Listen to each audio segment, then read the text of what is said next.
Hello, welcome back to BJ EduTutor. I am Vijay Kumar. Today's lesson is about phrasal verbs using the verb carry. And again, phrasal verbs are verbs plus a preposition that together means something else than the two words. आप सभी का पुनः स्वागत है बीजे एजुट्यूटर पर। Phrasal verb topics के अंतर्गत हम आज एक नई फ्रेजल वर्ब पढ़ेंगे जो कि कैरी से बनती हैं। तो जैसा कि आप जानते हो फ्रेजल वर्ब क्या है। नॉर्मली फ्रेजल वर्ब एक वर्ब प्लस प्रेपोजिशन होता है जिसका मीनिंग प्राय उन दोनों शब्दों से भिन्न होता है।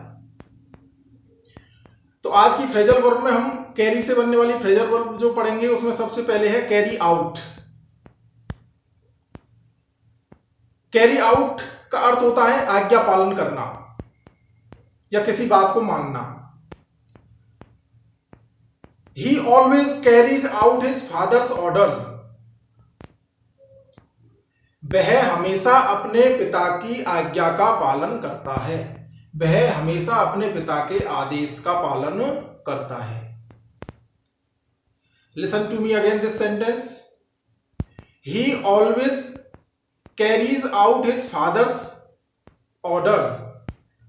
यहां पर कैरी आउट करता है वो क्या कैरी आउट करता है? फादर्स ऑर्डर्स, अपने पिता के ऑर्डर्स को। तो यहां पर कैरी आउट का अर्थ निकलेगा ओबे करना यानी कि आज्ञा मानना।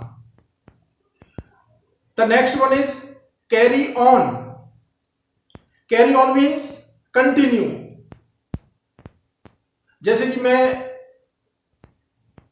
आपके पास आ जाता हूं, आप अपने काम में बिजी हो, आप मुझसे बात करने लग जाते हो, 2 मिनट में बात समाप्त हो जाती है, तो फिर मैं कह के जा सकता हूं कैरी ऑन यानी कि अपना काम जारी रखो, क्योंकि मैंने आपको इंटरप्ट कर दिया बीच में। तो कैरी ऑन का अर्थ होता है जारी रखना। सेंटेंस देखिए। The teacher said to the student carry on your studies. The teacher said to the student carry on your studies. Teacher ने स्टूडेंट से कहा अपनी पढ़ाई जारी रखो। तो यहां पर कैरी ऑन का अर्थ निकल रहा है जारी रखना।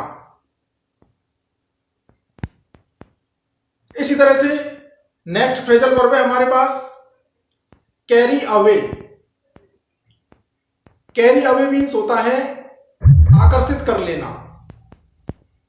इसको हम एडजेक्टिव के रूप में भी काम में लेते हैं, कैरीड अवे कर देते हैं इसको। तो कैरीड अवे का अर्थ हो जाता है आकर्षित। Look at the sentence. He was carried away by her beauty. He was carried away by her beauty. वह उसकी सुंदरता पर आकर्षित हो गया या मोहित हो गया। कैरीड अवे, कैरीड अवे का अर्थ है यहां पर मोहित। तो यहां पर ये जो कैरीड अवे है ये एक तरह से एडजेक्टिव भी बन गया है। और यदि हम इसको एक अदर पॉइंट ऑफ व्यू से देखें तो यहां पर ये पैसिव वॉइस का सेंटेंस है। He was carried away by her beauty. वह उसकी सुंदरता के कारण मोहित हो गया। तो कैरी अवे का मतलब होता है टू चार्म यानी कि आकर्षित हो जाना। Next phrasal verb is carry over. Carry over means आगे ले जाना। जिस तरह से कैरी फॉरवर्ड का प्रयोग हम करते हैं उसी तरह से कैरी ओवर का प्रयोग होगा। Carry over and carry forward are same, both have same meanings. दोनों के अर्थ समान है। तो कैरी ओवर का अर्थ है आगे ले जाना। किस तरह से? Good habit of students days should be carried over even in adult life. Good habits of student days should be carried over even in adult life.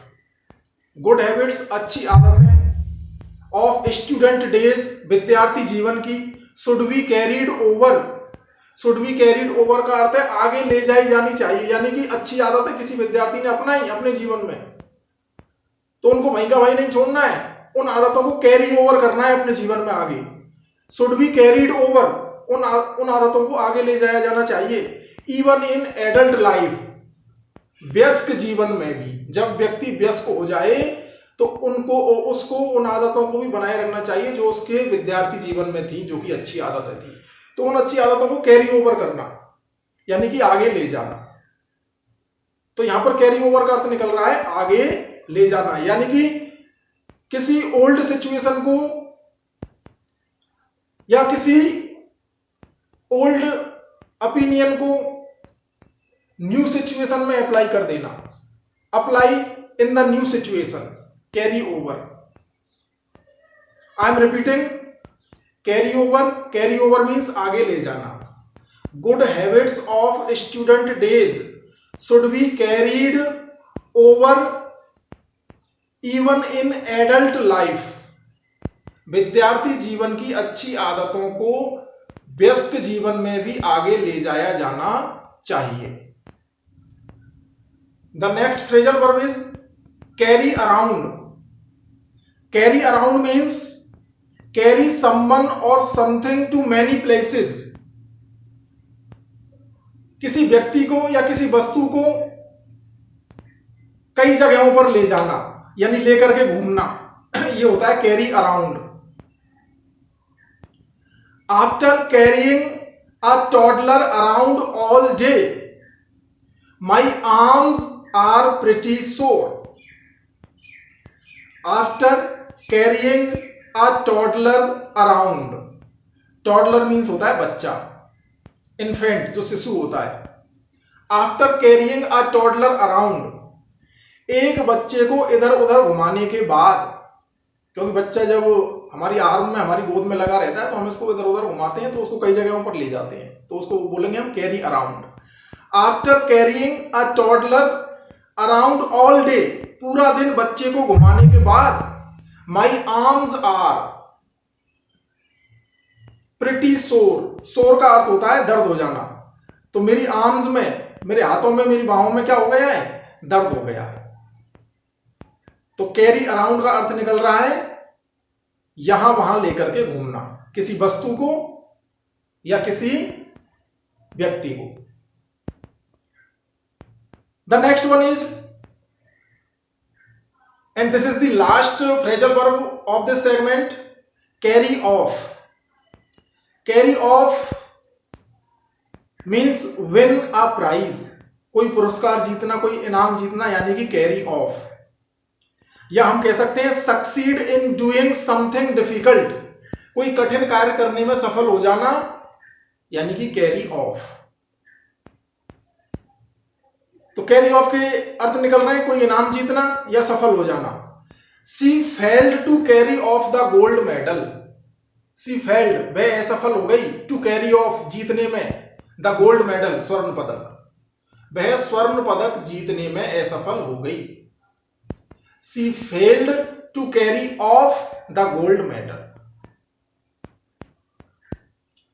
तो इस तरह से हम कैरी के एक्सप्रेशन के साथ जो फ्रेजल वर्ब्स आती हैं उनको अलग अलग जगहों पर अलग अलग तरीके से इस्तेमाल में हम ले सकते हैं।